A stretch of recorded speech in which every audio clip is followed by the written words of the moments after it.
옛날 어느 산골 마을에 유난히 마음씨가 곱고 성실하지만 가난하고 외로운 한 농부가 살고 있었어요. 사람들은 그를 그저 김서방이라 불렀지요.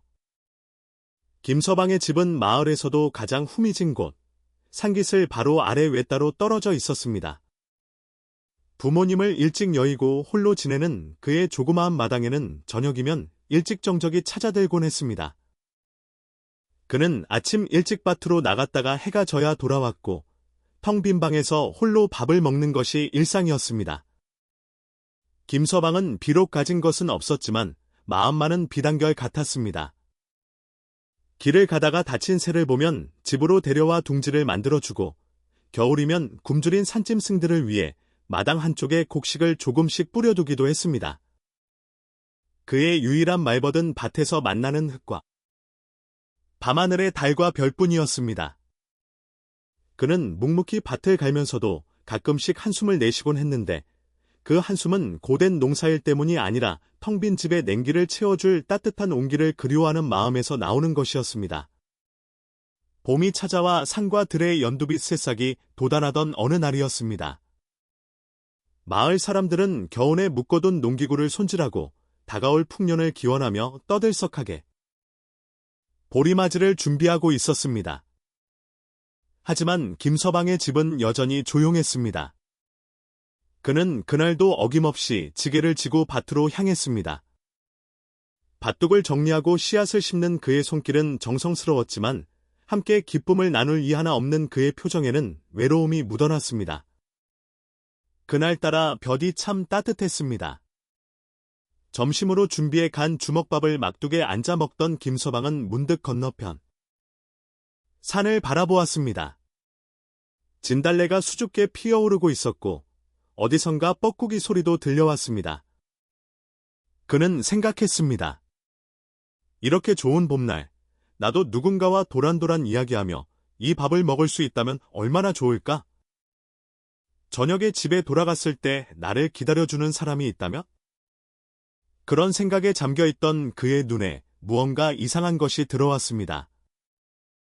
밭일이 생각보다 일찍 끝나 김서방은 평소 다니던 큰 길 대신 개울을 따라 난 작은 숲길로 집을 향해 걷고 있었습니다. 맑은 물소리와 새소리가 어우러져 마음이 한결 평화로워지는 듯했습니다. 그렇게 한참을 걷던 중 덤불 속에서 부스럭거리는 소리와 함께 무언가 가늘게 신음하는 듯한 소리가 들려왔습니다. 그는 짐승인가 싶어 조심스레 발걸음을 멈추고 소리가 나는 쪽으로 다가갔습니다. 덤불을 헤치자 그곳에는 눈처럼 새하얀 뱀이 있었습니다. 그런데 그 모습이 예사롭지 않았습니다. 뱀은 사냥꾼이 쳐놓은 덫에 꼬리가 단단히 걸려 빠져나오지 못하고 있었습니다. 뱀은 고통스러운 듯 몸부림치고 있었고 그 하얀 비늘 위로는 붉은 피가 배어 나오고 있었습니다. 김서방은 순간 멈칫했습니다. 뱀은 보통 불길한 동물로 여겨졌으니까요. 하지만 김서방의 눈에 비친 것은 그저 고통받는 작은 생명이었습니다. 뱀은 온몸에 상처를 입으면서도 벗어나려 애쓰고 있었습니다. 그 하얀 뱀은 유난히 맑고 깊은 눈을 가진 것처럼 보였습니다. 김서방은 잠시 망설이다가 이내 뱀에게 천천히 다가갔습니다. 그는 뱀을 놀라게 하지 않으려 낮은 목소리로 말했습니다. 아가야, 놀라지 마라. 내가 너를 해치려는 것이 아니다. 덫에 걸려 고생이 많구나. 김서방은 조심스럽게 덫을 살폈습니다. 날카로운 쇠부리가 뱀의 꼬리 부분을 꽉 물고 있었습니다. 그는 바칠로 다져진 투박하지만 조심스러운 손길로 덫을 벌리기 시작했습니다. 뱀은 처음에는 경계하는 듯 몸을 세웠지만 김서방의 눈에서 악의를 읽을 수 없었는지 이내 잠잠해졌습니다. 오히려 맑은 구슬 같은 눈으로 김서방을 물끄러미 바라보는 듯했습니다. 드디어 덫이 벌어지고 뱀의 꼬리가 자유로워졌습니다. 뱀은 상처 입은 꼬리를 천천히 움직여 보더니 덤불 속으로 사라지지 않고 잠시 김서방을 돌아보았습니다. 김서방은 뱀의 상처가 걱정되어 준비해 간 약초잎을 바지에서 내어 조심스럽게 다듬어 뱀 앞에 놓아 주었습니다. 이것이라도 바르면 좀 나을 게다. 어서 가거라. 다시는 이런 험한 일 당하지 말고 깊은 산속으로 무사히 돌아가렴. 뱀은 마치 그의 말을 알아듣기라도 한 듯 상처 입은 꼬리로 약초잎을 살짝 짚은 후 김서방을 향해 머리를 3번 조아리는 듯한 신형을 했습니다. 그리고는 소리 없이 짙은 풀숲 사이로 순식간에 사라졌습니다. 김서방은 뱀이 사라진 자리를 한참 동안 바라보았습니다. 그는 그저 작은 생명 하나를 구했을 뿐이라고 생각하며 왠지 모를 뿌듯함과 함께 다시 지게를 지고 집으로 향했습니다. 그가 집에 도착했을 때는 이미 해가 서산으로 넘어가고 있었습니다. 하늘은 아까의 맑은 모습은 온데간데 없이 먹구름이 낮게 깔리기 시작했습니다. 김서방은 서둘러 저녁을 준비했습니다. 밥상에는 여느 때와 다름없이 된장국 한 그릇과 묽은 죽, 그리고 소금에 절인 무조각이 전부였습니다. 그는 텅 빈 방 안에서 혼자 밥을 삼키며 오늘 낮에 있었던 하얀 뱀을 떠올렸습니다. 부디 무사히 산으로 돌아갔기를. 저녁 식사를 마치자마자 밖에서는 거센 바람과 함께 차가운 봄비가 쏟아지기 시작했습니다. 빗줄기는 낡은 집 지붕을 사정없이 두들겼습니다. 방 안이 등불이 바람에 흔들렸고 외풍이 문틈으로 스며들어 호롱불만으로는 한기가 느껴졌습니다. 김서방은 평소보다 이른 잠자리를 청하려 이불을 뒤집어 썼습니다. 빗소리만이 가득한 텅 빈 방에서 그는 또다시 외로움을 곱씹으며 스르르 잠이 들 준비를 했습니다. 그렇게 한참이 지났을까? 김서방은 깊은 밤중에 누군가 대문을 두드리는 소리에 잠에서 깼습니다. 똑, 빗소리와 바람소리에 섞여 들려오는 소리는 너무도 희미했지만 분명한 문 두드림이었습니다. 김서방은 이불 속에서 몸을 일으켰습니다. 이 깊은 밤, 비바람이 치는데 누구란 말인가? 혹시 잘못 들었나? 그는 귀를 기울였습니다. 잠시 후 조금 더 다급한 손길로 문을 두드리는 소리가 다시 들렸습니다. 똑똑.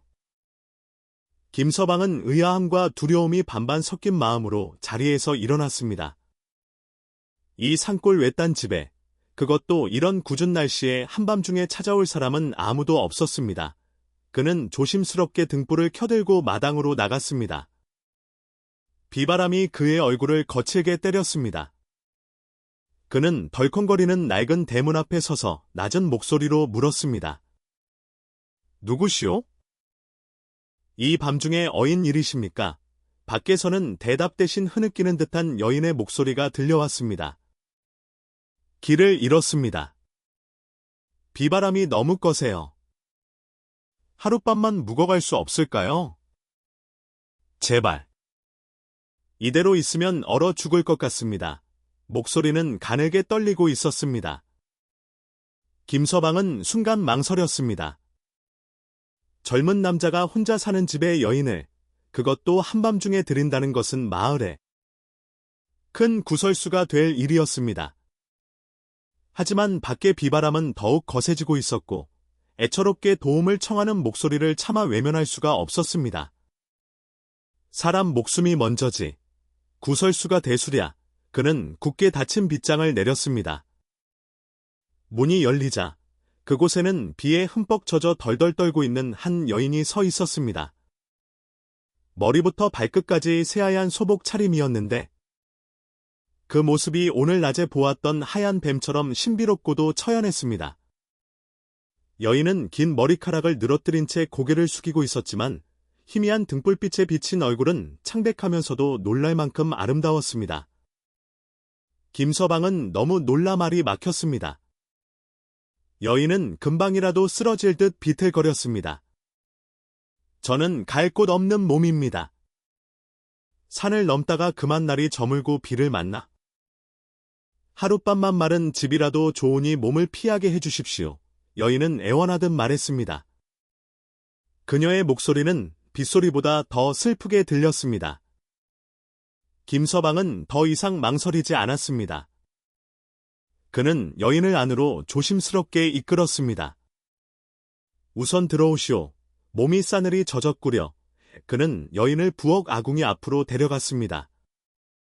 아궁이에는 아직 불씨가 남아 있었습니다. 그는 서둘러 마른 장작을 더 넣고 불을 지폈습니다. 활활 타오르는 불길이 젖은 여인의 창백한 얼굴을 붉게 물들였습니다. 김서방은 돌아가신 어머니가 입던 옷 중에 가장 깨끗한 것을 찾아 여인에게 건넸습니다.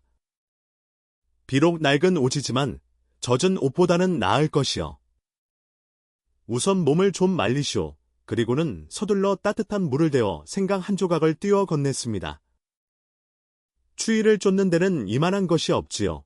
여인은 떨리는 손으로 그릇을 받아들고 김서방에게 고개 숙여 감사를 표했습니다. 여인이 몸을 녹이고 옷을 갈아입는 동안 김서방은 방 한쪽에 짚을 깔고 깨끗한 멍석을 폈습니다. 방이 누추합니다. 이불이라고는 제가 덮는 것뿐이라 우선 여기서 몸을 좀 쉬십시오. 그는 자신이 쓰던 유일한 소미불을 여인에게 내어 주었습니다. 여인은 어쩔 줄 몰라하며 거듭 사양했지만 김서방은 단호했습니다. 손님이 어찌 찬바닥에서 잘 수 있겠소? 나는 아궁이 앞에서 잠시 눈을 붙이면 되니 염려 말고 편히 쉬시오. 여인은 눈에 눈물이 그렁한 채 김서방을 바라보았습니다. 은혜를 어찌 갚아야 할지 모르겠습니다. 김서방은 그저 투박하게 웃으며 말했습니다. 갚을 것이 뭐 있겠소? 공경에 처한 사람을 돕는 것은 당연한 일이죠. 어서 주무시오. 날이 밝으면 길을 찾기 수월할 것이요. 그는 여인이 편히 쉴 수 있도록 부엌으로 통하는 문을 조용히 닫아주고 자신은 아궁이 앞작은 공간에 웅크리고 앉았습니다.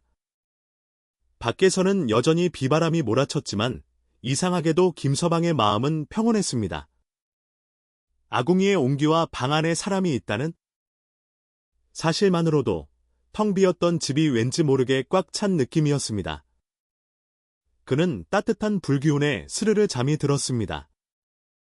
그날 밤, 김서방은 아주 오랜만에 깊고 편안한 잠을 잘 수 있었습니다. 그것이 그의 삶을 송두리째 바꿔 놓을 기이한 인연의 시작이라는 것을 그는 아직 알지 못했습니다. 그렇게 비바람 치던 밤이 지나고 아침이 밝아왔습니다. 김서방은 아궁이 앞에서 웅크리고 자다 찌부둥한 몸을 일으켰습니다. 밖은 언제 그랬냐는 듯 비가 그치고 맑은 햇살이 마당을 비추고 있었습니다. 그는 간밤에 여인이 걱정되어 조심스럽게 방문을 열었습니다. 그런데 방 안에는 아무도 없었습니다. 그가 내어주었던 소미불은 가지런히 개어져 있었고 그가 깔아주었던 멍석 위도 깨끗했습니다. 김서방은 순간 가슴이 철렁했습니다. 벌써 길을 떠났나? 인사도 없이. 그는 서운한 마음 반, 걱정되는 마음 반으로 마당을 둘러보았습니다. 그때 부엌 쪽에서 다그락거리는 소리와 함께 구수한 밥 짓는 냄새가 풍겨왔습니다.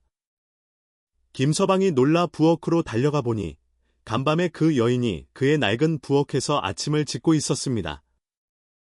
여인은 하얀 옷 대신 김서방이 준 어머니의 낡은 옷을 입고 있었지만 그 모습이 조금도 초라해 보이지 않았습니다. 오히려 단정하게 쪽진 머리와 정갈한 손놀림이 집안을 환하게 밝히는 듯했습니다. 그녀는 김서방을 보고는 수줍게 웃으며 말했습니다.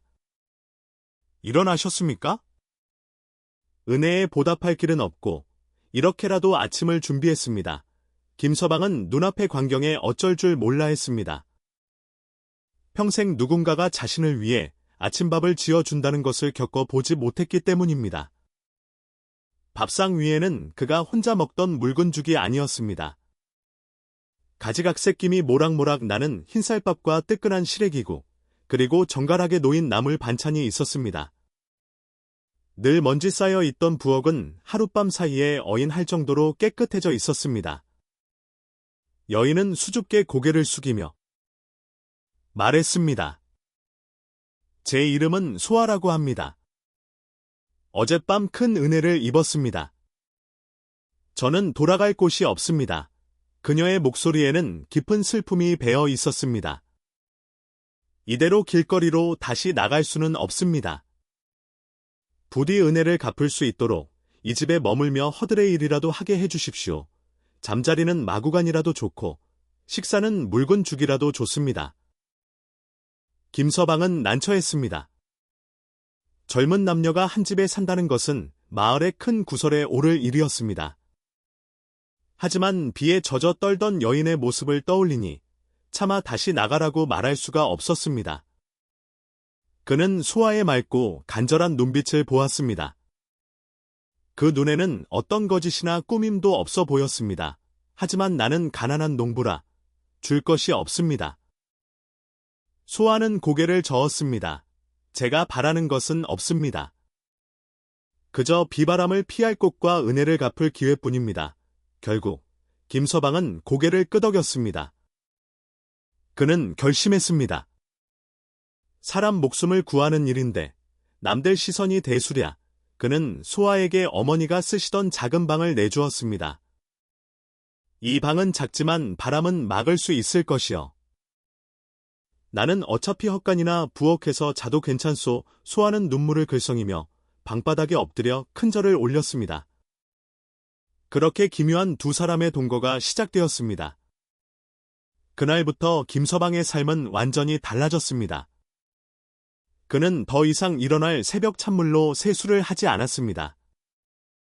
소아가 새벽 달기 울기 전에 일어나 따뜻한 세수물을 늘 준비해 두었기 때문입니다. 밭에 나갈 때면 그의 지게에는 언제나 따뜻하게 데워진 점심밥과 정성스러운 반찬이 담긴 도시락이 실려 있었습니다. 소아는 믿을 수 없을 만큼 손재주가 좋았습니다. 그녀는 김서방의 낡고 해진 옷들을 가져다가 며칠 밤낮으로 바느질하여 새 옷처럼 튼튼하고 정갈하게 만들어냈습니다. 김서방은 태어나서 처음으로 누군가가 자신을 위해 지어준 옷을 입고 밭으로 나갔습니다. 그날 그는 왠지 모르게 어깨가 으쓱해져서 바칠도 힘든 줄 몰랐습니다. 가장 놀라운 변화는 집안 그 자체였습니다. 텅 비어 냉기만 돌던 초가집은 이제 옹기로 가득 찼습니다. 소아는 헛간 구석에 처박혀 있던 낡은 배틀을 발견했습니다. 먼지를 털고 부러진 곳을 고치더니 그녀는 어디서 가져왔는지 모를 하얀 명주실로 배를 짜기 시작했습니다. 달각달각 규칙적으로 울리는 배틀 소리는 김서방의 외로운 마음에 따뜻한 노래처럼 스며들었습니다. 집 뒤편의 작은 텃밭도 달라졌습니다. 김서방이 아무리 애를 써도 늘 시들시들했던 텃밭이 소아의 손길이 닿자 푸른 생기로 넘쳐났습니다.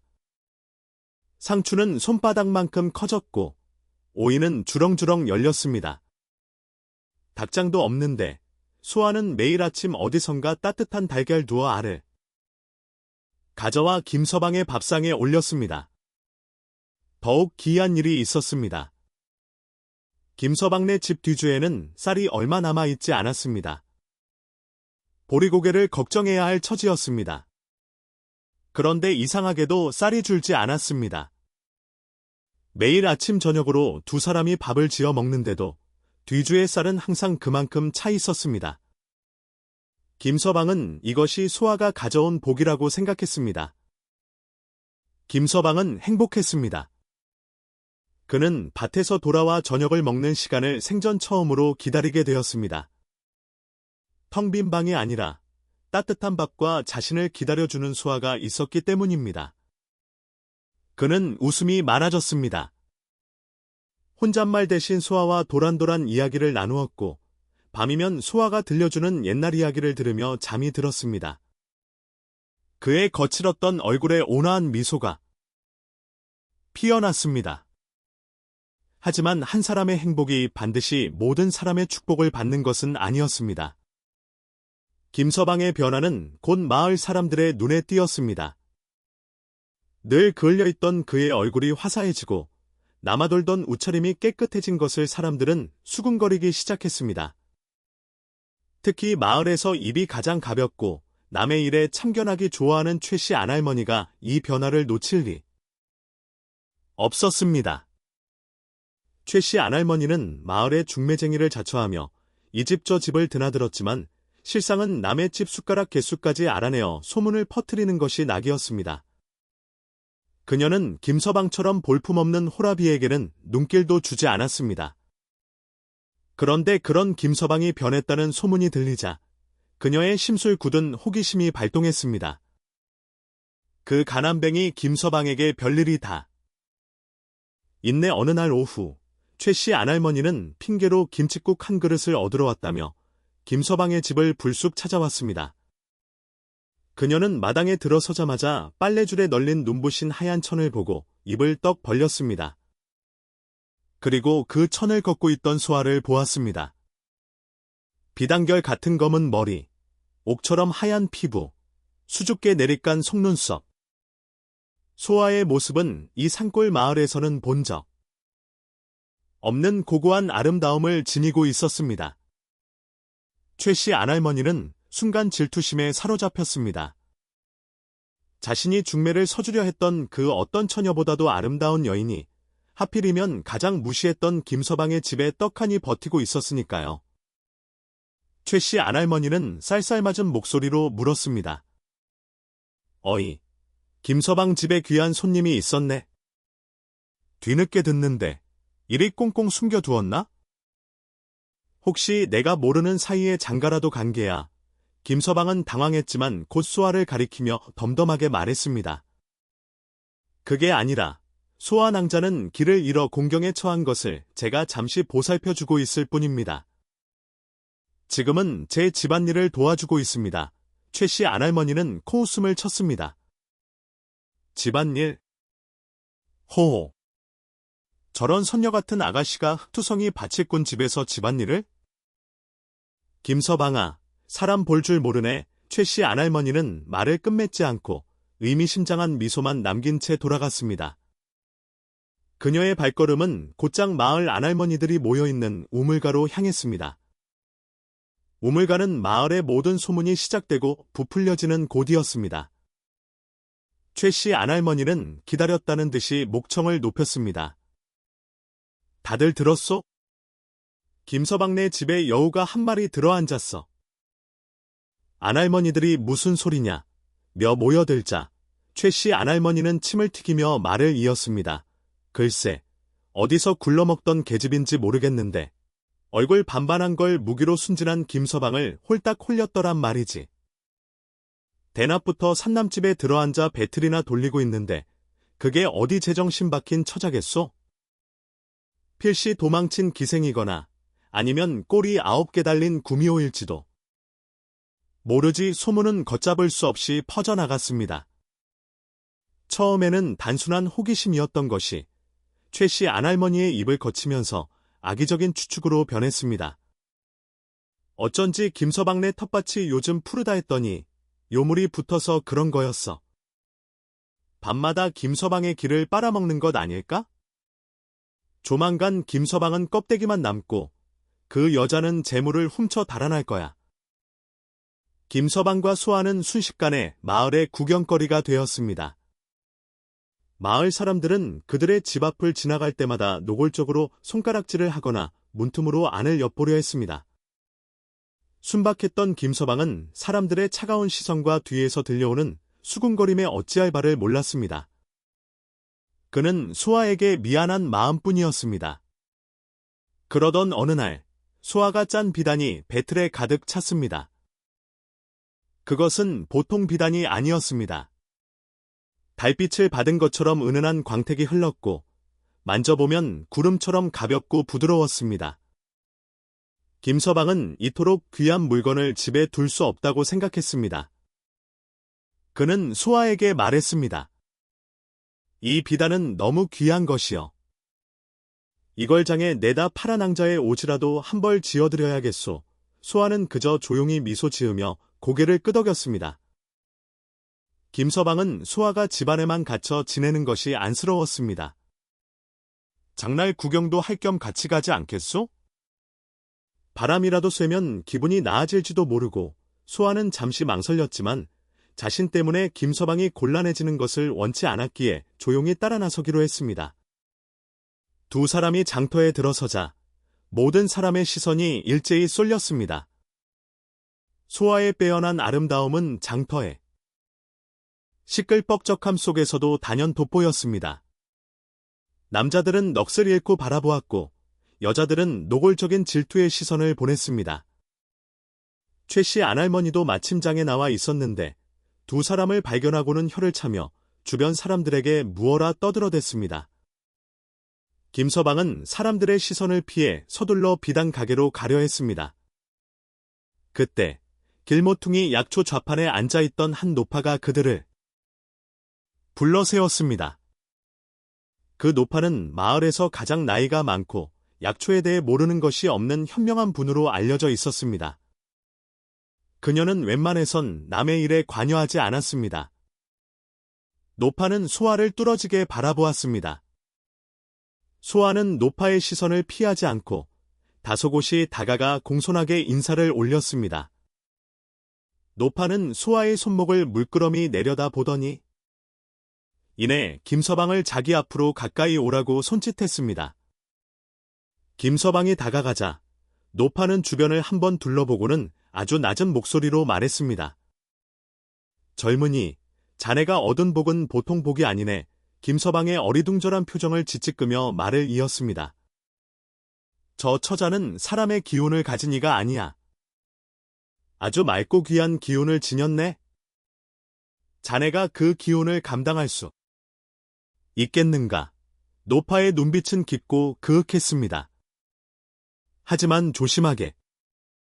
너무 맑은 물에는 고기가 살기 어려운 법이고 너무 귀한 것은 시기를 부르는 법이지.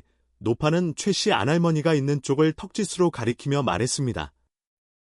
저 독사 같은 혀들이 자네의 복을 쪼아먹으려 들 것이야.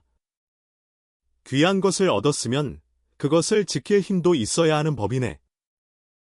어떤 소리가 들려도 자네의 고든 마음을 잃지 말게나.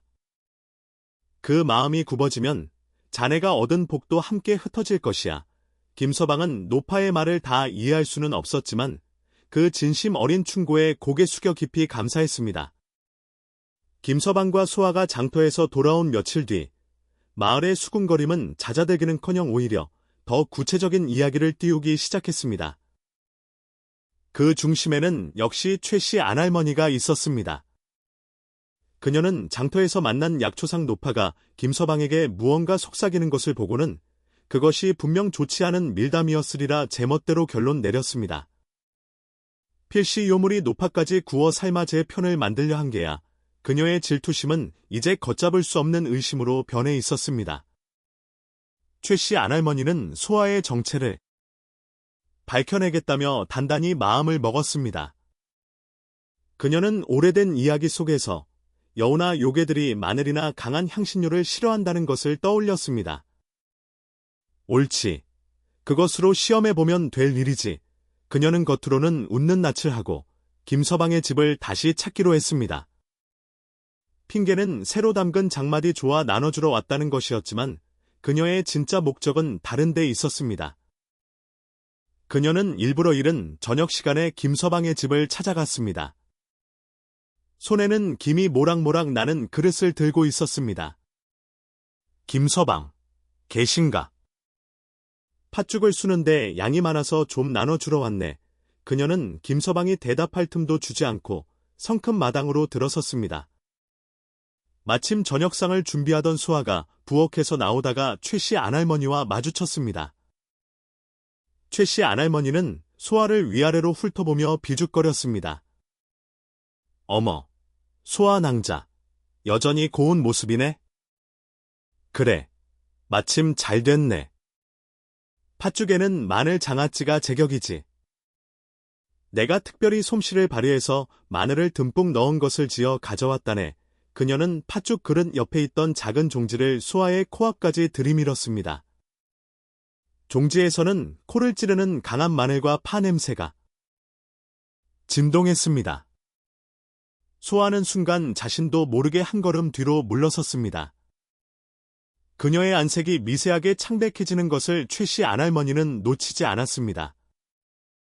김서방이 미안한 마음의 아이고 최 씨 부인, 귀한 것을 늘 신세만 집니다.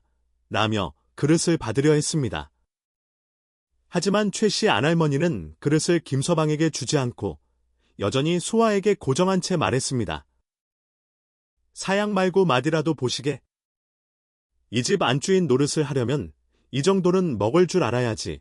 소아는 다시 한 걸음 뒤로 물러나며 억지로 미소를 지으려 했습니다.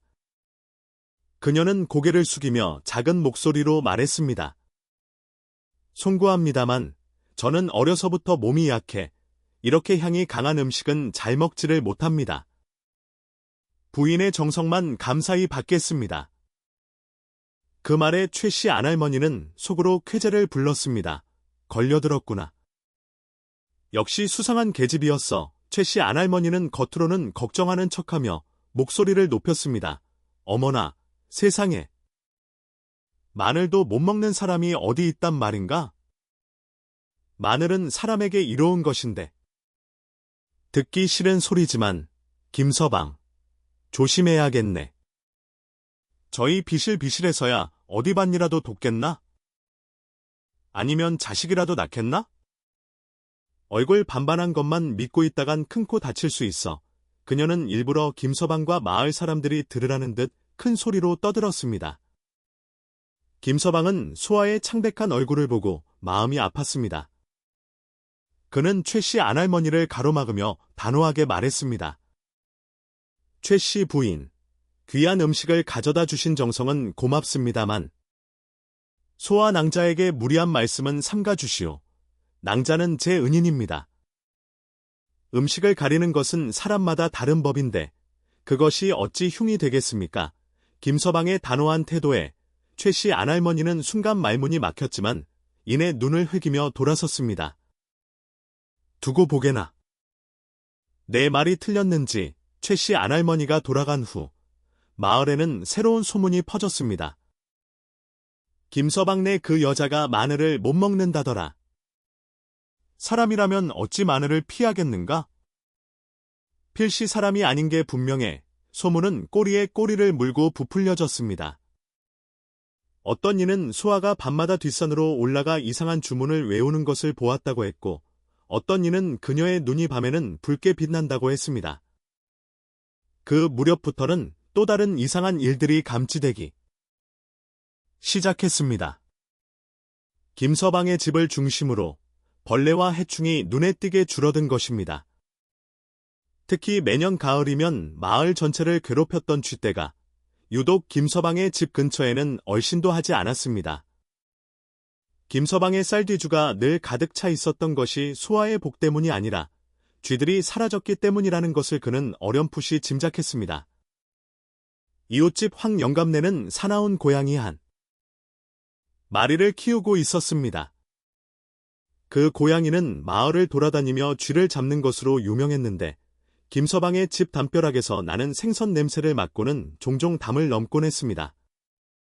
하지만 소아가 온 이후로 그 산냥이 고양이가 김서방의 집 담벼락 근처만 오면 털을 곤두세우고는 마치 무서운 것을 본 것처럼 주춤거리는 일이 반복되었습니다. 황 영감은 이상한 일이로다. 우리 집 녀석이 저렇게 겁먹는 것은 처음 보네. 김서방네 집에 호랑이라도 숨겨두었나 라며 고개를 갸웃거렸습니다. 이 이야기는 곧 최 씨 안할머니 귀에 들어갔습니다. 호랑이가 아니라 뱀이겠지? 고양이는 본능적으로 뱀을 무서워하는 법이거든. 그것도 보통 뱀이 아닌 아주 크고 무서운 구렁이겠지. 이제 마을 사람들은 김서방의 집을 구렁이 집이라고 수군대기 시작했습니다. 아이들은 그 집 근처에서 노는 것을 금지당했고 어른들은 해가 지면 그 집 앞을 지나가는 것조차 꺼렸습니다. 김서방은 밭에 나가도 예전처럼 반갑게 인사해주는 이웃이 없었습니다. 사람들은 그를 피하거나 뒤에서 노골적으로 사돈질을 했습니다. 이런 소문과 의심 속에서도 소아가 짜는 비단은 날이 갈수록 그 빛을 더해갔습니다. 그녀가 짠 비단은 단순한 천이 아니었습니다. 달빛 아래 보면 은은하게 빛이 났고 만져보면 사람의 체온처럼 따뜻한 기운이 느껴졌습니다. 김서방은 이 비단을 팔아 마을 사람들의 오해를 풀고 싶었지만 소아는 그저 때를 기다리라는 듯 조용히 배틀질만 계속했습니다. 이 비단의 아름다움은 결국 마을에서 가장 큰 권세를 누리고 있던 이장의 아내 박씨 부인의 귀에까지 들어가게 되었습니다. 박씨 부인은 평소 자신이 마을에서 가장 옷을 잘 입고 가장 귀한 비단을 가졌다고 자부하던 사람이었습니다. 그녀는 최씨 안할머니로부터 김서방네 그 요물이 비단이 있는데 박씨 부인님이 가진 것과는 비교도 안 될 만큼 곱다더라는 이간질 소리를 듣고는 심기가 매우 불편해졌습니다. 박씨 부인은 최씨 안할머니를 앞세워 김서방이 집을 찾았습니다. 그녀는 오만한 태도로 마당에 들어서며 소리쳤습니다. 김서방은 있는가? 자네 집에 귀한 비단이 있다 하여 구경하러 왔네. 소아가 비단 한 피를 들고 조용히 마당으로 나왔습니다.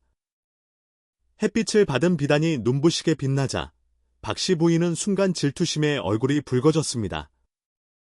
그녀는 비단을 만져보는 척하며 거칠게 잡아당겼습니다.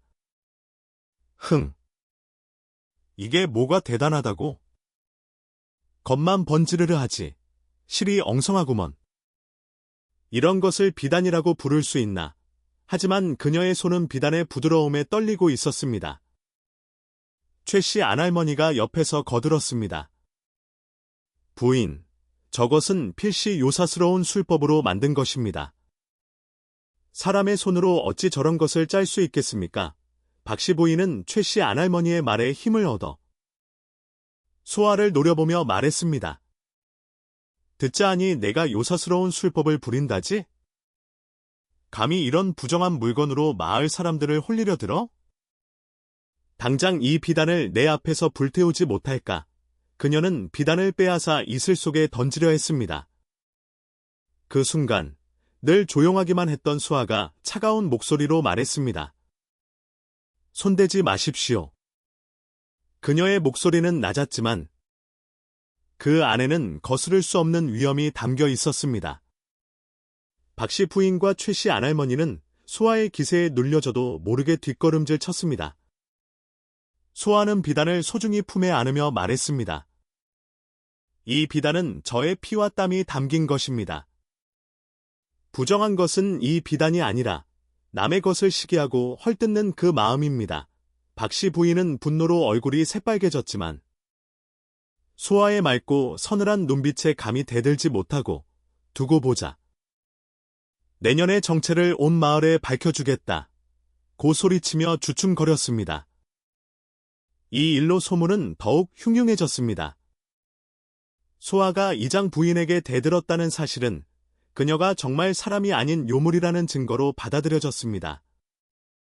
엎친 데 덮친 격으로 김서방에게는 또 다른 골칫거리가 생겼습니다. 김서방의 먼 친척 중에 집안의 골칫덩이로 낙인 찍힌 자가 있었습니다. 그는 일은 하지 않고 노름이나 기웃거리며 남의 것을 탐내는 파렴치한이었습니다. 그는 김서방이 얼굴 반반한 여자를 데려와 살림이 피었다는 소문을 듣고는 한몫 단단히 챙길 생각에 김서방의 집을 찾아왔습니다. 그는 대낮부터 술에 취해 김서방의 집 마당에 드러누워 행패를 부리기 시작했습니다. 김서방이 놈. 내놔이. 언제부터 이리 잘 살았다고 감히 나를 모른 채 해? 내 놈이 숨겨둔 그 계집과 재물을 당장 내놓지 않으면 관아에 고발하여 풍기물난 죄로 둘 다 곤장을 맞게 할 것이다.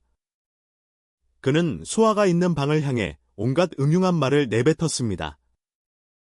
김서방은 분노로 몸이 떨렸지만 차마 주먹을 쓸 수는 없었습니다. 그는 가난했지만 평생을 곱게 살아온 사람이었습니다.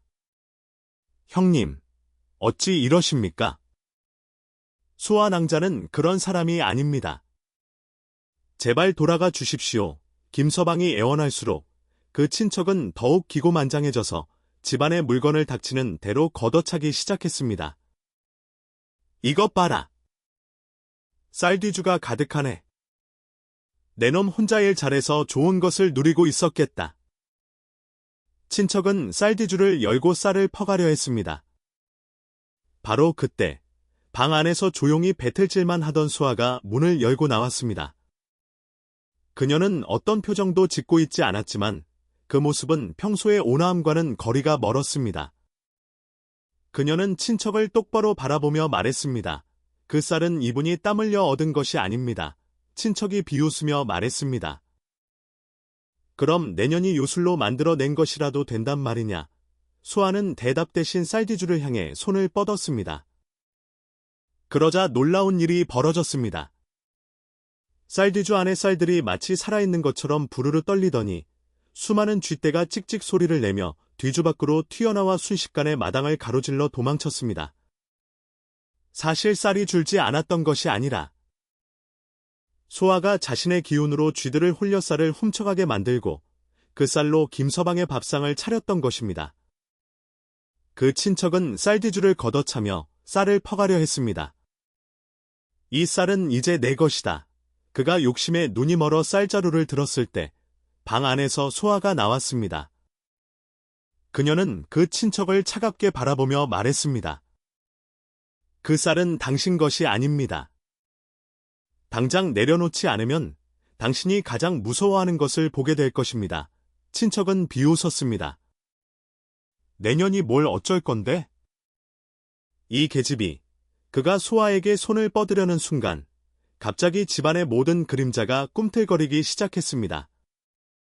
대들보 그늘에서 부엌 아궁이 틈새에서 수십 수백 마리의 뱀 그림자가 스멀스멀 기어나오는 듯한 환영이 나타났습니다. 실제로 나타난 것은 아니었지만 수아의 분노가 만들어낸 기운은 그 친척이 평생 가장 무서워했던 뱀의 형상을 하고 있었습니다. 그는 비명을 지르며 쌀자루를 내팽개치고 마당을 뒹굴었습니다. 뱀이다. 뱀이다. 살려줘. 그는 혼비백산하여 마을 입구까지 도망치며 김서방네 집에 구렁이가 산다. 사람 잡아먹는 구렁이야. 라고 고래고래 소리를 질렀습니다. 이 소동으로 마을은 발칵 뒤집혔습니다. 이장 부인을 비롯한 마을 사람들은 이제 김서방과 수아를 그냥 두어서는 안 된다고 목소리를 높이기 시작했습니다. 그들은 모두가 보는 앞에서 수아의 정체를 밝히고 마을에서 쫓아내야 한다고 주장했습니다. 김서방은 사면초가에 몰렸습니다. 한쪽에서는 마을 사람들이 그를 괴물과 한패로 몰아세우고 다른 한쪽에서는 파렴치한 친척이 그의 재물을 노리고 있었습니다. 그는 지칠 대로 지쳤습니다. 하지만 그는 문을 닫고 조용히 앉아 배틀의 실을 꿰는 수아의 뒷모습을 보았습니다. 그녀는 이 모든 소동 속에서도 묵묵히 자신의 일을 하고 있었습니다. 김서방은 결심했습니다. 그는 수아가 누구이든 설령 그녀가 정말 사람이 아닌 존재라 할지라도 그녀가 자신에게 베푼 온정과 따뜻함을 잊을 수 없었습니다. 그녀는 텅 빈 그의 삶을 채워준 유일한 사람이었습니다. 저들이 아무리 손가락질해도 나는 수아 낭자를 지켜야 한다. 그녀는 나를 해치지 않았다. 오히려 나를 구해주었다. 김서방은 헛간으로 가 낡았지만 튼튼한 쟁기 하나를 집어들었습니다. 그리고는 마당 한가운데에 꼿꼿이 서서 다가올 모든 위협에 맞설 준비를 했습니다. 그는 수아가 있는 방을 돌아보며 나지막이 말했습니다. 낭자, 아무 걱정 마시오. 이 김서방이 내 목숨이 붙어있는 한 당신을 지켜줄 것이요. 그의 눈빛은 더 이상 외로운 농부의 것이 아니었습니다. 그것은 소중한 것을 지키려는 굳은 결의에 찬 눈빛이었습니다. 김서방이 굳은 결의를 다진 다음 날, 마을의 공기는 아침부터 심상치 않았습니다. 그 파렴치한 친척이 온 마을을 돌아다니며 김서방의 집에 구렁이가 산다고 떠들어댄 탓에 사람들의 공포와 의심은 그 극에 달해 있었습니다. 평화롭던 산골 마을은 마치 큰 일이라도 날 것처럼 술렁였습니다. 사람들은 삼삼오오 모여 김서방의 집을 향해 손가락질하며 당장이라도 그들을 몰아내야 한다고 목소리를 높였습니다. 해가 중천을 넘어 서쪽으로 기울기 시작할 무렵 드디어 올 것이 오고 말았습니다. 마을 사람들의 분노와 호기심을 한껏 부추긴 최씨 안할머니가 앞장을 섰습니다. 그녀의 뒤로는 술기운이 채 가시지 않은 그 파렴치한 친척이 몽둥이를 든 채 따랐고 지난번 비단일로 망신을 당했던 이장 부인 박씨도 안쓰러운 표정으로 합세했습니다. 그들 뒤로 수십 명의 마을 사람들이 횃불과 농기구를 들고 김서방의 집으로 몰려들었습니다. 그들의 모습은 마치 큰 죄인을 처단하러 가는 군중과도 같았습니다. 김서방은 마당 한가운데 꼿꼿이 서서 그들을 맞이했습니다. 그는 무기를 들지 않았습니다. 그저 두 주먹을 굳게 쥐고 자신의 집과 그리고 방 안에 있는 소아를 지키겠다는 일념 하나로 버티고서 있었습니다. 마을 사람들이 험악한 기세로 대문을 밀치고 들어섰습니다. 그들은 김서방이 홀로 버티고 선 모습을 보고 잠시 주춤했지만 최씨 안할머니가 날카로운 목소리로 소리쳤습니다. 김서방, 아직도 정신을 못 차렸는가? 당장 그 유물을 내놓지 못할까? 최씨 안할머니의 손에는 어제 장터에서 몰래 구해온 붉은 빛이 도는 작은 주머니가 들려 있었습니다. 뱀이나 요물이 가장 싫어한다는 강한 기운을 지닌 약재가 담긴 주머니였습니다. 그녀는 그것으로 소아의 정체를 만천하에 드러낼 작정이었습니다. 파렴치한 친척은 몽둥이를 휘두르며 고함쳤습니다. 그래! 그 계집을 내놓아라! 내 오늘 그 요물의 가죽을 벗겨 저작거리에 매달아 놓겠다. 그리고 이 집은 내 것이다. 김서방은 그들 앞을 가로막고 섰습니다. 그의 목소리는 낮았지만 단호했습니다. 안 됩니다. 소아 낭자는 요물이 아닙니다. 그녀는 제게 은혜를 베풀었을 뿐 누구도 해치지 않았습니다. 여러분이 이러시는 것은 하늘이 노하실 일입니다. 그는 한 사람 한 사람, 어제까지 이웃이었던 이들의 눈을 바라보며 호소했습니다. 하지만 두려움과 시기심에 눈이 먼 사람들에게 그의 진심은 들리지 않았습니다. 최씨 안할머니는 코웃음을 쳤습니다. 은혜? 호호, 저 요물에게 단단히 홀렸구나. 김서방아, 내 놈의 길을 다 빨아먹기 전에 우리가 구해주는 것이다. 비켜라. 그녀는 김서방을 밀치고 방 쪽으로 달려들려 했습니다. 그녀의 목표는 문을 닫고 조용히 앉아있는 소아였습니다. 소아는 방 안에서 이 모든 소동을 듣고 있었지만 문을 열고 나오지 않았습니다. 김서방이 자신을 지키려 애쓰는 모습을 보며 그녀는 그저 고통스러운 표정으로 입술만 깨물고 있었습니다. 그때 술에 취해 이성을 잃은 친척이 김서방의 모습에 격분했습니다. 이 순진한 놈! 아직도 그 계집편을 들어? 내가 정녕 죽고 싶은 개로구나. 그는 몽둥이를 든 손으로 김서방의 어깨를 거칠게 밀쳤습니다. 김서방은 힘없이 뒤로 밀려나며 마당 구석에 있던 맷돌 모서리에 부딪히고 말았습니다. 악! 그는 팔뚝을 감싸주며 주저앉았습니다. 그의 팔에서는 붉은 피가 속속히 흘러 흙바닥을 적시기 시작했습니다. 바로 그 순간이었습니다. 방 안에서 굳게 닫혀있던 문이 세차게 열렸습니다. 소아였습니다. 그녀는 창백한 얼굴이었지만 더 이상 두려움에 떨고 있지 않았습니다. 그녀의 눈은 맷돌 옆에 쓰러져 피를 흘리는 김서방에게 고정되어 있었습니다. 자신을 구해준 생명의 은인, 자신에게 따뜻한 집을 내어준 유일한 사람. 그의 그 피를 보자 소아의 내면에 있던 모든 인내심이 끊어지고 말았습니다. 그녀의 눈빛은 슬픔과 차가운 분노로 일그러졌습니다. 소아는 천천히 마당으로 걸어 나왔습니다. 그녀의 예상치 못한 등장과 그 위험한 기세에 흉흉하던 마을 사람들은 저도 모르게 한 걸음 뒤로 물러섰습니다. 최씨 안할머니조차 잠시 입을 다물었습니다. 소아는 쓰러진 김서방을 지나쳐 군중의 맨 앞에 섰습니다. 그녀의 맑고 서늘한 목소리가 시끄럽던 마당을 순식간에 얼어붙게 만들었습니다. 모두 멈추십시오. 그녀는 최 씨 안할머니를 똑바로 바라보았습니다. 제 정체가 그리도 궁금하십니까? 제가 요물이라 하셨지요. 그렇다면 묻겠습니다. 저는 이 마을에 누구를 해하였습니까? 누구의 것을 탐하였습니까? 아니면 여러분 모두가 외면하고 무시하던 이 가난한 사내에게 따뜻한 밥 한 끼 지어주고 해진 옷벌 기워준 것이 그것이 요물에 하는 짓입니까? 그녀의 말은 비수처럼 사람들의 양심을 파고 들었습니다. 그리고 그녀는 몽둥이를 든 친척을 향해 고개를 돌렸습니다. 그리고 당신은 피를 나눈 형제에게서 마지막 남은 것마저 빼앗으려 드는구나. 재물을 탐하고 힘없는 여인을 겁박하며 은인을 해치는 당신과 저 흙바닥에 피를 흘리며 쓰러진 저 사람 중에 과연 누가 더 사람답고 누가 더 짐승에 가깝습니까? 요괴는 제 얼굴에 있지 않고 바로 당신의 탐욕스러운 마음속에 있는 것입니다. 사람들은 감히 대꾸하지 못했습니다. 소아의 말은 그들이 애써 외면했던 진실을 꿰뚫고 있었습니다.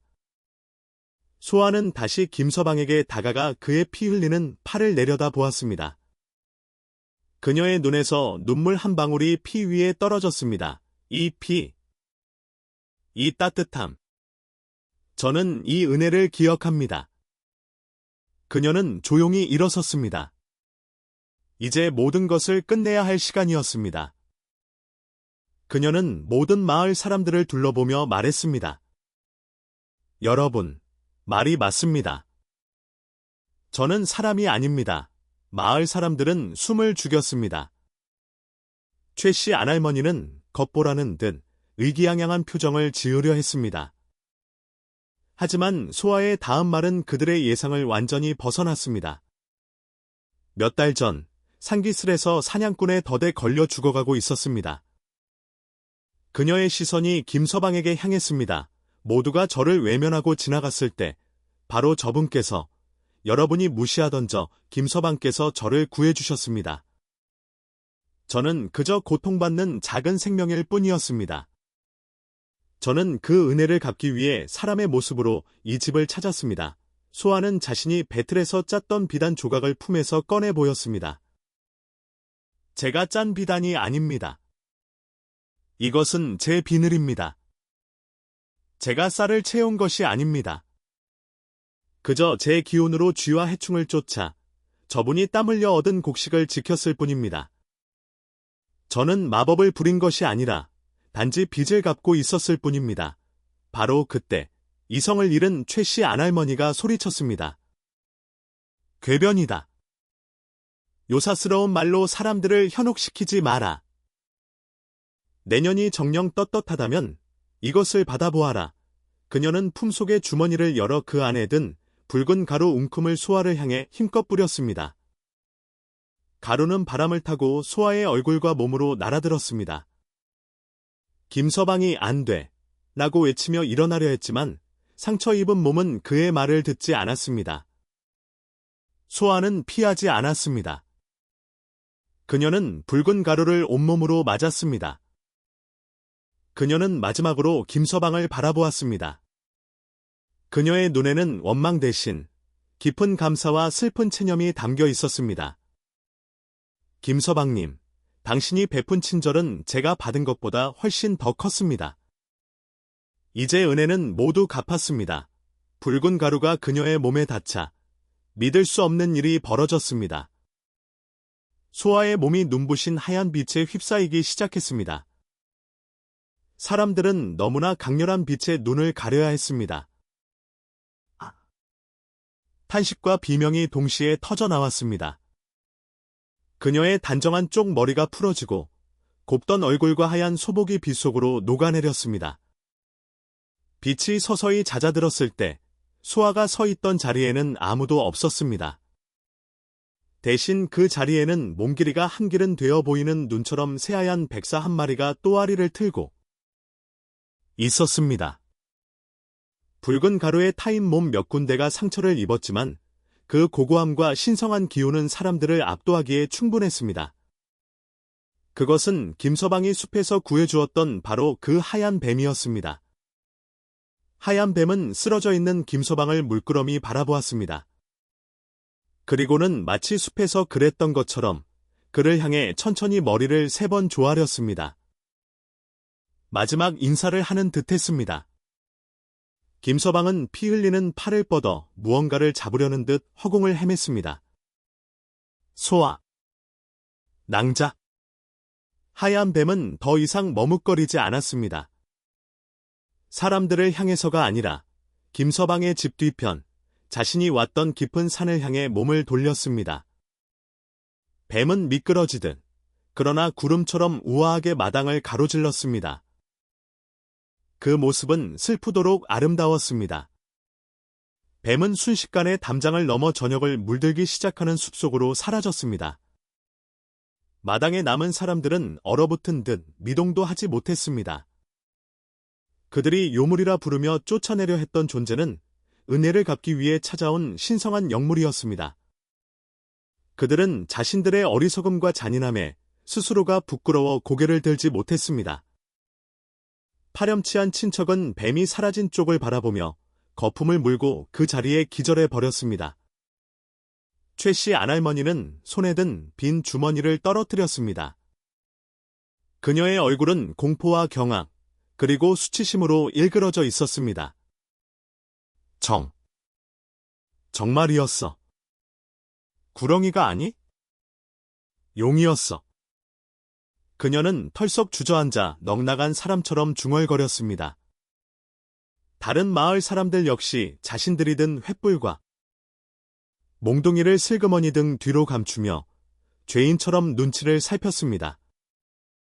고요한 정적이 마당을 감쌌습니다. 김서방은 여전히 피 흘리는 팔을 붙잡고 쓰러져 있었습니다. 하지만 그의 팔에서 나는 고통보다 텅 비어버린 집, 사라져버린 온기를 깨닫는 마음의 고통이 훨씬 더 컸습니다. 그는 소아가 사라진 산 쪽을 망연자실하게 바라보았습니다. 서쪽 하늘에서 가장 먼저 뜬 저녁별이 유난히 반짝이고 있었습니다. 소아가 사라진 마당에는 무거운 침묵만이 감돌았습니다. 방금 전까지 요물을 쫓아내겠다며 기세등등했던 마을 사람들은 자신들이 쫓아내려 한 존재가 은혜 갚는 신성한 영물이었음을 깨닫고는 모두 얼씬한 채 그 자리에 얼어붙었습니다. 흙바닥에 낭자한 김서방의 피와 하얀 뱀이 사라진 빈 자리, 그리고 넋을 잃고 주저앉은 최 씨 안할머니의 모습이 그들의 어리석음을 통렬하게 증명하고 있었습니다. 아무도 감히 먼저 입을 열지 못했습니다. 이장 부인 박 씨는 창백해진 얼굴로 뒷걸음질 쳤습니다. 자신이 탐내고 모욕했던 비단이 사실은 신성한 뱀의 비늘이었다는 사실에 공포를 느꼈습니다. 그녀는 비틀거리며 마당을 빠져나갔고 사람들도 하나둘씩 마치 꿈에서 깨어난 사람들처럼 몽롱한 표정으로 흩어지기 시작했습니다. 그들은 자신들이 들고 왔던 횃불과 농기구를 부끄럽다는 듯이 땅에 끌며 김서방의 눈을 차마 마주치지 못하고 도망치던 마을로 돌아갔습니다. 마당에는 오직 3사람만이 남았습니다. 피를 흘리며 쓰러진 김서방, 그 옆에서 실성한 듯 중얼거리는 최 씨 안할머니, 그리고 거품을 물고 기절한 파렴치한 친척. 김서방은 아픈 팔을 부여잡고 힘겹게 몸을 일으켰습니다. 그는 분노한 마을 사람들을 원망하지 않았습니다. 다만 자신에게 처음으로 따뜻한 온기를 선물해 주었던 소아가 상처 입은 모습으로 다시 차가운 산속으로 돌아가야 했다는 사실에 가슴이 찢어질 듯 아팠습니다. 최 씨 안할머니는 그날 이후로 완전히 다른 사람이 되었습니다. 그녀는 집으로 돌아가자마자 며칠에 알아누웠고 다시 일어났을 때는 예전의 그 이빠른 모습은 온데간데 없었습니다. 신성한 존재를 모독하고 쫓아내려 한 죄책감 때문이었는지 그녀는 다시는 남의 험담을 입에 담지 못하게 되었습니다. 그녀는 김서방의 집 근처에는 얼씬도 못하고 평생을 조용히 그림자처럼 살다가 갔다고 합니다. 기절했던 파렴치한 친척은 깨어나자마자 자신이 본 것을 다시 떠올리기도 싫다는 듯 비명을 지르며 마을에서 주춤거렸고 그 누구도 다시는 그를 본 사람이 없었습니다. 김서방은 홀로 남겨졌습니다. 마을 사람들은 그에게 사과할 용기조차 내지 못하고 그를 피해 다녔습니다.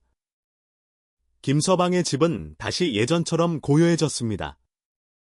아니, 수아가 오기 전보다 훨씬 더 정적하고 텅 빈 듯하게 느껴졌습니다. 그는 수아가 머물던 작은 방에 들어갔습니다. 방 안에는 그녀가 쓰던 배틀이 덩그러니 놓여 있었습니다. 배틀 위에는 그녀가 미처 다 짜지 못한 하얀 비단 한 조각이 걸려 있었습니다. 김서방은 그것이 수아가 남긴 마지막 흔적임을 직감했습니다.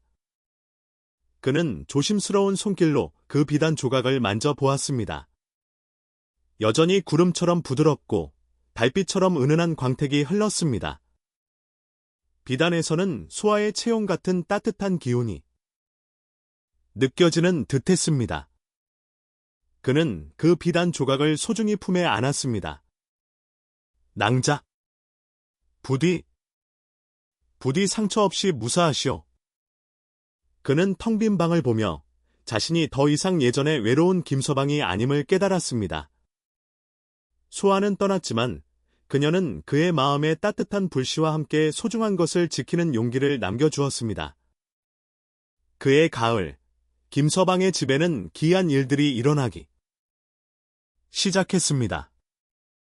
수아가 신성한 기운을 남기고 간 것일까요? 김서방이 소유했던 상기슬에 척박하고 돌투성이던 작은 밭이 하룻밤 사이에 기름진 옥토로 변해 있었습니다. 흙은 짙은 갈색으로 변해 윤기가 흘렀고 손으로 만지면 마치 부드러운 가루처럼 부서졌습니다. 김서방은 반신반의하며 그 밭에 무씨를 뿌렸습니다. 그리고 며칠 뒤 밭에는 튼실한 무싹이 빼곡하게 돋아났는데 그 자라는 속도가 남들의 2배는 빨랐습니다. 가을이 되자 그의 밭에서 난 무는 아이의 머리통보다 더 크고 단단했으며 맛은 배처럼 달고 시원했습니다. 다른 집밭이 가뭄에 말라붙었을 때도 유독 김서방의 밭만은 늘 촉촉하게 젖어 있었습니다. 놀라운 것은 밭만이 아니었습니다. 집 마당 구석에 있던 물이 잘 나오지 않아 거의 버려두었던 낡은 우물에서도 변화가 생겼습니다. 어느 날 아침 김서방이 물을 기르러 가보니 말라붙었던 우물 바닥에서 맑고 시원한 물이 찰랑찰랑 넘칠 듯이 솟아나고 있었습니다. 그 물맛은 꿀처럼 달았고 그 물로 밥을 지으면 밥에 윤기가 흘렀습니다. 김서방은 밭에서 거둔 엄청난 양의 곡식과 채소를 보고 잠시 망설였습니다. 이것은 분명 수아가 남기고 간 복이었다. 하지만 그는 이 복을 혼자 누릴 생각이 없었습니다. 그는 수아가 자신에게 베풀었던 그 따뜻한 마음을 기억했습니다. 그는 수확 한 쌀의 절반 이상을 가마니에 담아 마을에서 가장 가난한 과부의 집과 홀로 사는 노인들의 집 앞에 말없이 가져다 놓았습니다. 그는 장터에서 만났던 약초상 노파도 잊지 않았습니다. 그는 가장 실한 무와 배추를 지게에 가득 지고 노파를 찾아갔습니다. 노파는 그를 보고 그가 겪었을 모든 일을 이미 알고 있다는 듯 그윽한 미소로 말했습니다. 고생 많았네. 젊은이, 자네의 고든 마음이 결국 복을 불러온 게야. 그 복을 나눌 줄도 아는 자네는 진정 부자가 될 자격이 있네. 마을 사람들은 처음에는 김서방의 재산을 시기했습니다. 하지만 그가 자신들을 원망하기는커녕 수확한 것들을 묵묵히 이웃과 나누는 모습을 보고는 깊은 부끄러움과 죄책감을 느꼈습니다. 그들은 자신들이 요물이라며 돌을 던지려 했던 그 집에 마을에서 가장 큰 덕을 지닌 사람이 살고 있었음을 깨달았습니다. 그들은 더 이상 그를 김서방이라 부르지 않았습니다. 그들은 그를 진심으로 존경하며 김서방님이라고 부르기 시작했습니다. 그들은 자신들의 잘못을 사하는 의미로 다 함께 힘을 모아 김서방의 낡은 초가집을 새로 지어주었습니다. 튼튼한 기둥을 세우고 두꺼운 지프로 지붕을 얹었습니다. 김서방은 사양했지만 이것이 그들이 수아에게 그리고 김서방에게 속죄하는 유일한 방법임을 알기에 묵묵히 받아들였습니다. 텅 비었던 김서방의 집은 다시금 사람들의 온기로 채워졌습니다. 그렇게 몇 년의 세월이 흘렀습니다. 김서방은 여전히 성실하게 밭을 갈았고 수확한 것은 이웃과 나누었습니다. 그는 이제 가난하지 않았지만 여전히 소박하고 검소하게 살았습니다. 그의 선한 마음씨는 멀리까지 알려졌습니다. 장터의 약초상 노파가 중매를 섰습니다. 노파는 자신의 먼 친척벌이 되는 마음씨가 비단결처럼 곱고 생활력이 강한 처녀를 김서방에게 소개했습니다. 처녀는 김서방의 과거 이야기를 모두 전해 듣고도 그의 착한 심성과 용기에 반했다고 했습니다. 그녀는 김서방이 간직하고 있던 소아의 비단 조각을 보고도 놀라지 않았습니다. 오히려 참으로 귀한 분을 만나셨군요. 그분의 복을 잘 지켜오셨습니다. 라며 김서방의 손을 따뜻하게 잡아주었습니다. 두 사람은 초조하지만 행복한 혼인을 올렸습니다.